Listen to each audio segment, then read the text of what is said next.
मैंने आपको बता दिया ना, हमेशा this is special discussion. Kiran ji पे जिस तरीके से महाभियोग लाने की बात कर रहे हैं, इम्पीचमेंट मोशन लाने की ये कहा जा रहा है कि ला सकते हैं अपोजिशन, क्या कहेंगे इस विषय पर? इलेक्शन कमीशन ने कुछ काम जब करते हैं तो अगर उसको कोई विरोध करता है या कोई आपत्ति है तो इलेक्शन कमीशन को ही लिखना चाहिए और इलेक्शन कमीशन को ही अपील करना चाहिए।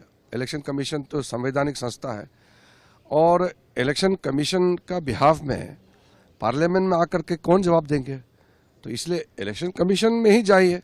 ये इलेक्शन कमीशन और कांग्रेस पार्टी का जो मुद्दा है, ये कांग्रेस पार्टी अपने आप को इलेक्शन के सामने में जाकर के इलेक्शन कमीशन को बताना चाहिए कि उनका क्या राय है। अब इलेक्शन कमीशन ने जब कांग्रेस पार्टी से कुछ कागज सफाई मांगा है तो ये कांग्रेस पार्टी का दायित्व बनता है कि एक संवैधानिक संस्था को सम्मान करते हुए उसको जवाब दे।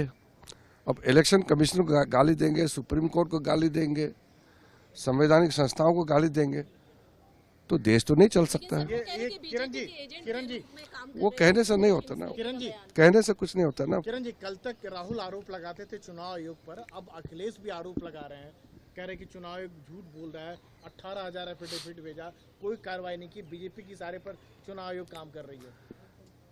पहले तो मैं सोचता था कि कांग्रेस पार्टी इतना साल, लगभग 60 साल इस देश को राज्य किया है, वही इलेक्शन कमीशन के कामकाज, उन्हीं के योगदान से देश में चुनाव होते आए हैं। जब हार गए तो इलेक्शन कमीशन को ही गाली देते हैं। तो कभी ना कभी मैंने सोचा कि कांग्रेस पार्टी भी सत्ता में आ सकते हैं, क्योंकि लोकतंत्र में समय समय में मौका देते हैं। लेकिन अब तो लगता है कि कांग्रेस पार्टी, ये लोग कभी भी सरकार में नहीं आ पाएंगे, क्योंकि लोगों को ही गाली देने लग गया, लोगों को ही चोर बोलता है। कल पटना में हमने देखा है कांग्रेस पार्टी का अध्यक्ष ने पब्लिक को ही बोलता है कि तुम लोग बाहर जाओ।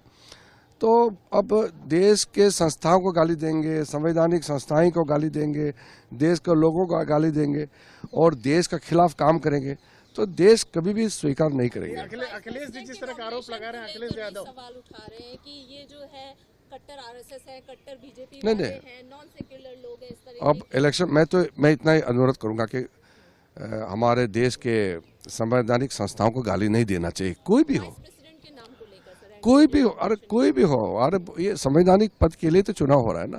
लेकिन उनको कट्टर आरएसएस बोला जा आरएसएस में अगर आप कुछ दिन रहेंगे, आरएसएस का ट्रेनिंग आइडियोलॉजी को समझेंगे, तब आपको मालूम हो जाएगा कि दुनिया में आरएसएस जैसा संस्था और कहीं नहीं है।